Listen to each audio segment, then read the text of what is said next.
Walter Brennan worked 47 years as a diesel mechanic to save the money his son took from him over 3 years in 184 separate small transactions. Not one of those transactions, taken in isolation, looked like theft. Every single one of them was. And by the time Walter walked into my office in October of last year, the legal tools available to recover what he had lost were almost completely useless to him. My name is Patricia Cole. I have practiced elder law and estate planning for 18 years. I have specialized in protecting older Americans from financial exploitation, and most of the exploitation I see in this office is not done by strangers. It is done by family.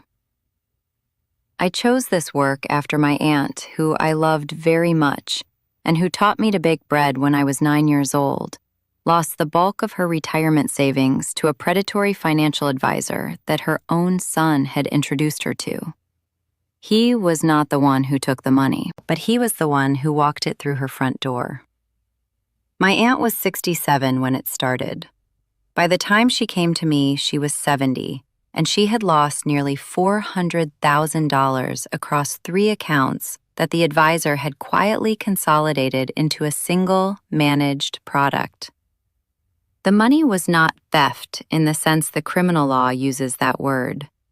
It was theft in the sense that any reasonable person uses that word. The legal system had no tool to recover it. In the 18 years since, I've handled more than 300 cases of joint account exploitation between parents and adult children. I have stopped counting the number of clients who told me, in our first meeting, the same exact sentence. They tell me their child would never do this. I want to be very clear before I tell you Walter's story. The clients I represent are not foolish people. They are not people who refuse to listen to their lawyers. They are people who lived through the same series of small decisions that thousands of other families have lived through, and they are sitting in my office for the same reason. Because the system permits exactly this category of damage and never warns anyone about it in advance. I want to tell you about Walter. That is not his real name. He is 78 years old. He worked as a heavy-duty diesel mechanic for 47 years, the last 23 of those years at the same shop in Southern Illinois that he eventually came to part own. He retired in 2020. He still wears a wrench he bought in 1973 on a chain on his keyring. He still tells me when he comes in here whether the engine in the truck I drive sounds healthy from the parking lot. He has been around vehicles his entire adult life, and his ear for engines is as accurate today as it was 40 years ago. I tell you that because the man I am describing is not someone whose attention to detail has slipped. His wife Helen is still alive. She is 76. They have been married for 54 years. They have one son, Mike, who is 51. Mike works in a similar trade, automotive repair, and lives about 40 minutes from his parents' house. Walter is not a man who talks easily. The first time he came to my office, he sat in the chair across from this desk and did not say a word for 7 minutes while my paralegal walked him through what we would need from him. He nodded. He answered yes and no to direct questions. He kept his hands folded on his lap, and he kept his eyes on the corner of my desk. That was not rudeness. That is who he is. He is a man of the generation that does not discuss money problems with women in offices. It took me 3 meetings before he could tell me, looking up, what had happened to him. Walter and Helen had saved $112,000 in their joint emergency account over the previous 24 years. That was not their retirement. That was money they kept aside in case of medical bills, a roof replacement, a car. It was money they had pulled out of paychecks $50 and $100 at a time for over 2 decades. Walter knew the exact total in that account at any given moment. He could tell you the balance from memory at any point in any year. Until the year his son started borrowing from it. In late 2021, Mike's auto shop went through a slow period. Mike came to his father and asked for a loan of $1,200. He said he would pay it back the following month when a contracted job came in. Walter said yes immediately. He drove with Mike to the bank that afternoon and signed a form to make Mike a joint owner of the emergency account. The bank teller told him this would be easier than a loan. Walter trusted the teller. He trusted his son more. The first transfer happened that same afternoon. Mike moved $1,200 to his own personal account. He paid it back 6 weeks later. $400 at a time, 3 times. Walter wrote each repayment in a small spiral notebook he kept in the drawer next to his bed. The notebook had 4 columns: date, amount out, amount back, balance owed. Walter is precise about numbers. He always has been. He kept this notebook for 3 years.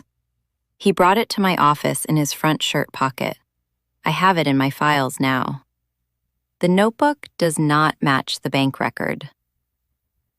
Mike took out $1,200 in October of 2021.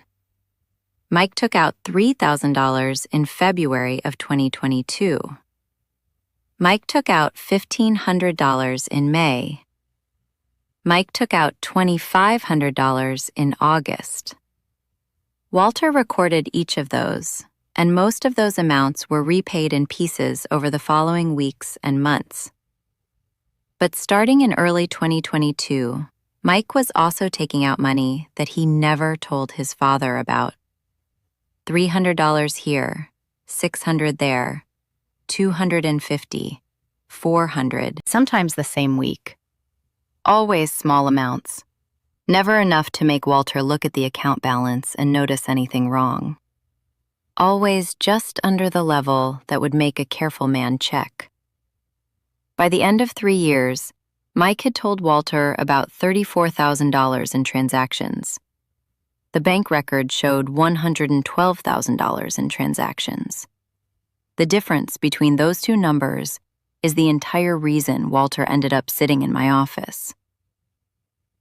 What is important to understand about that gap is how it grew. In year 1, the gap was about $4,000. Mike took out money he did not mention, but he was still mostly being honest with his father. By year 2, the gap was $31,000. By year 3, the gap was $43,000, taken in untold withdrawals in 12 months. The pattern accelerated because the early withdrawals never produced any consequence. There was no one watching. There was no rule that was triggered when the small numbers added up to a big number. Walter discovered the truth in October of 2024. He had a tooth that had been bothering him for months. The dentist told him he needed a partial denture, which his insurance only covered at 30%. The out-of-pocket cost was $4,800. Walter went to the bank to get a cashier's check. The teller told him the account did not have enough funds. Walter said that was impossible. He had over $40,000 in that account by his own ledger. The teller turned the screen so he could see it. The balance was $3,027. Walter sat down on a chair in the lobby of the bank for 19 minutes before he was steady enough to walk back to his truck. He told me later that what hit him hardest in that moment was not the dollar amount. It was the math. He realized while sitting in that chair that the gap between his notebook and the bank record could only have been built one way. Mike had been taking money from his parents and not telling them about it for years. The gap was not an accident or a misunderstanding. The gap had a deliberate shape. He did not call Helen. He did not call Mike. He drove home and pulled the notebook out of his bedside drawer and sat with it at the kitchen table for the rest of the afternoon. He went line by line. He matched dates. He found that for 37 months, his son had been taking out money that he never told his father about. Some of those withdrawals had happened on the same days Mike was sitting at the dinner table eating his mother's cooking. Walter called Mike that evening. He told Mike to come over the following Saturday for a conversation. He did not tell Mike what the conversation was about. When Mike arrived, Walter was sitting at the kitchen table with the bank statements and the notebook. Helen was not in the house. Walter had asked Helen to spend the day at her sister's. She did not know what was going on yet. He had not been able to tell her. Mike sat down across from his father and saw the documents. He did not ask what they were. He started crying before his father said a single word. He confessed to all of it, sitting at his parents' kitchen table where he had eaten breakfast every Sunday morning of his childhood. He said the auto shop had been failing for 3 years. He said he had been ashamed. He said he had always meant to repay it before his father noticed. He said he loved his father. Walter let his son talk for 40 minutes. Then he asked the only question he wanted answered. He asked Mike whether the money was still recoverable. Mike said no. Almost all of it had gone into keeping the shop's lights on. The shop closed in September of 2024 anyway. There was nothing left. Walter did not tell Helen until the following Tuesday. He waited because he wanted to know exactly what had happened before he tried to explain it to her. When he finally told her, sitting across from her at the same kitchen table where Mike had cried 4 days before, Helen did not cry. She listened. She asked him to repeat the total. She asked him whether their son had said why. And then she asked Walter to find a lawyer. Helen Brennan is the reason Walter came to my office. Walter would not have come on his own. He would have absorbed the loss in silence and never sought a single hour of legal advice. It was Helen who made the appointment. If you are watching this right now and you have a parent over 65 who has a joint account with one of their children, please pause this video and subscribe before you watch the rest of it. What I am about to tell you about what the law could and could not do for Walter is the part that decides whether you go through what Helen Brennan went through or whether you intervene before there is anything to go through. Send this video to anyone in your family with a parent in this situation tonight, not next week. Here is what the legal system offered Walter. Mike was a joint owner of the account. Joint owners under Illinois law, like joint owners in every state I practice in, can transact independently and without the other holder's consent. None of the transfers Mike made were illegal. They were authorized in the sense that the legal account agreement allowed them.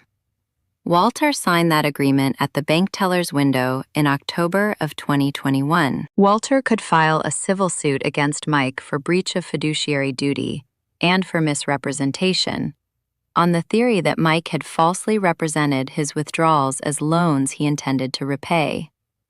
Both of those theories had factual support in the notebook, which is why Walter had been so careful to write everything down. The civil suit would cost approximately $20,000 to litigate and would take roughly 2.5 years to reach judgment. Mike had no money. The shop had closed. He was working part-time at another mechanic's garage for $18 an hour.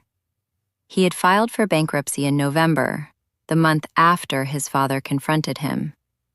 The bankruptcy attorney had told him filing was the only way to stop his other creditors from coming after him.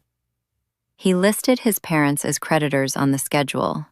He listed the amount as $40,000. the actual amount was more than double that.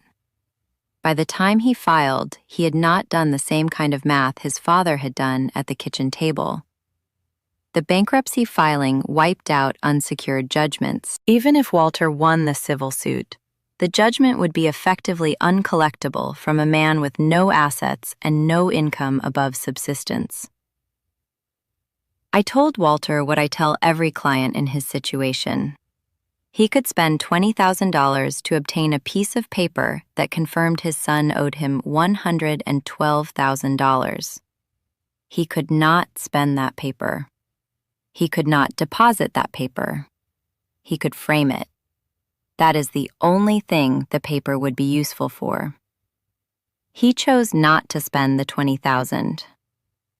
I want to be very clear about why I steered him away from the lawsuit. It was not because filing the case was a bad idea legally. The case had merit. We could have won. The reason was that Walter and Helen had $38,000 left between them, and they were going to need it for the next decade. Spending half of what they had left to pursue a judgment they could not collect would have been the second financial mistake of the same case. I am not in the business of leading clients toward additional losses. I told him to keep the money. Helen agreed with me when I explained the math to her. Walter wanted to fight. Helen wanted the loss to stop with the dollars they had already lost. She was right, and Walter eventually understood she was right.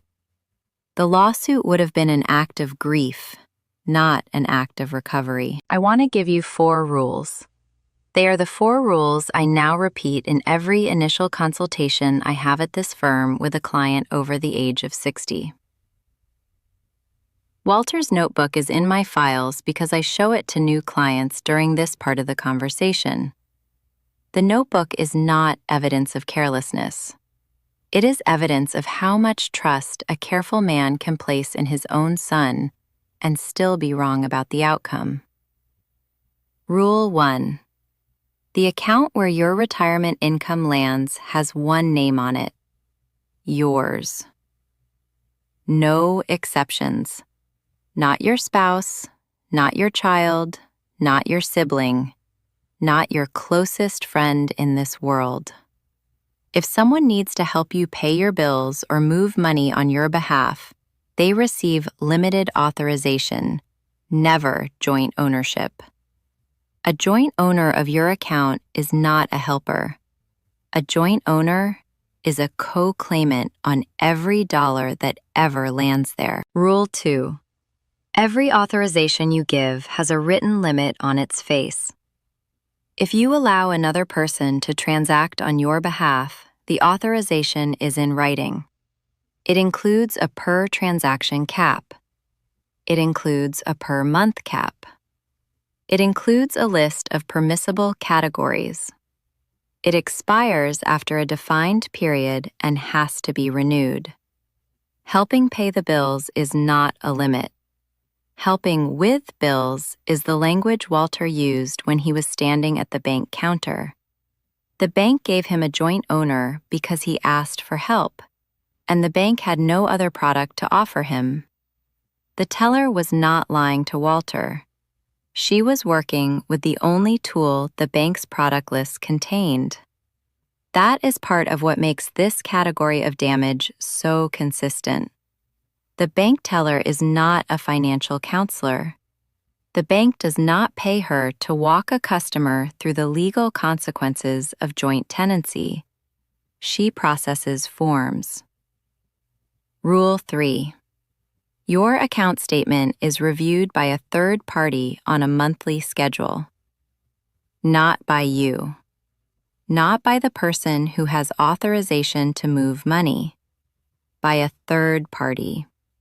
Another adult child, a sibling, a trusted friend, your attorney, the family accountant. The reviewer receives the full statement either in paper or by separate email, and is asked or compensated to actually look at every line. The person who handles the helping is never the same person who reads the statement. If Walter had this rule in place, his son's first untold withdrawal would have raised a question by the end of the month it happened in. Walter's case took 37 months to surface because he was the only person looking at the account, and his son was the only other person who could see what was happening. If a sister, an accountant, an old colleague, anyone outside the immediate transaction had been receiving statements once a month and was actually reading them, the third or fourth untold withdrawal would have raised a question. The question would have come long before the cumulative damage reached 6 figures. Rule 3 is the rule that protects you even when Rule 1 and Rule 2 have already been broken. It is the only line of defense that catches a problem that is already in motion. Rule 4. Any single transaction over a threshold you set requires you to be present at the bank in person. You set a number, 1/4 of your monthly income, $500, $1,000, whatever number you choose. Above that number, the bank only executes the transaction with you physically standing at the counter. This service is called an in-person verification requirement. Every major bank in the United States offers it. Almost no client is told it exists. Walk into your branch this week and ask for it specifically. Get the threshold confirmed in writing on the form. Get a copy for your file. 3 things you must never do. Never add a child or anyone else as joint owner of an account that holds your retirement money, even temporarily, even for emergencies, even because the bank teller suggests it would be more convenient than other options. There is no temporary way to do this. The signature is not temporary. Never allow account notifications to be redirected to a phone or email belonging to anyone else.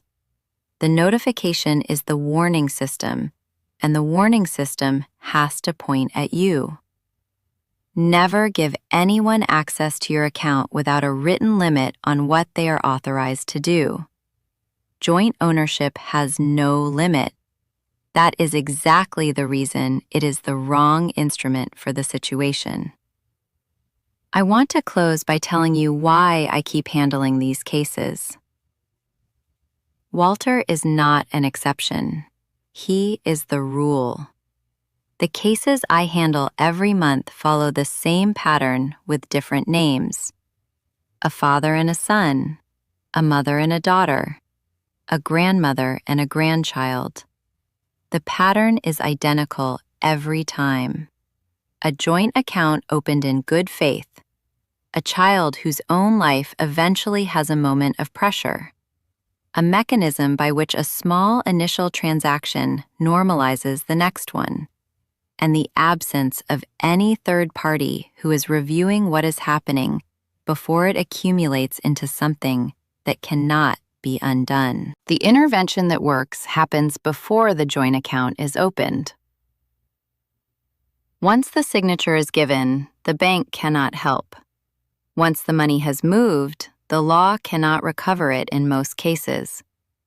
The window for protecting yourself or your parent is the window before the form is signed at the counter. If you are over 60, or if you have a parent over 60, sit down with them this week. Not next month, not over the holidays. This week.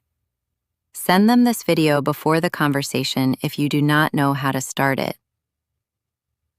The 4 rules I gave you in this video are the only things that would have changed the outcome for Walter Brennan. I have tried every other tool the law offers in cases like his, and not one of those tools has ever returned a single dollar to a client of mine in his situation. The rules work in advance. The lawsuits do not work after. I have been doing this work for 18 years, and the cases keep coming. Walter is the third case I have handled this year that follows almost exactly the same pattern. The amounts are different, the trades are different. One client is a former school principal in Indianapolis. Another is a retired union carpenter in Detroit. The mechanism is identical. The legal options are identical. The outcome is identical. I am tired of having this same conversation in this same office. The only thing that changes the outcome is the conversation that happens before the signature, not after. Thank you for staying with this video to the end. I will keep making them as long as cases like Walter's keep walking through my door, which, based on the last 18 years, is going to be a very long time.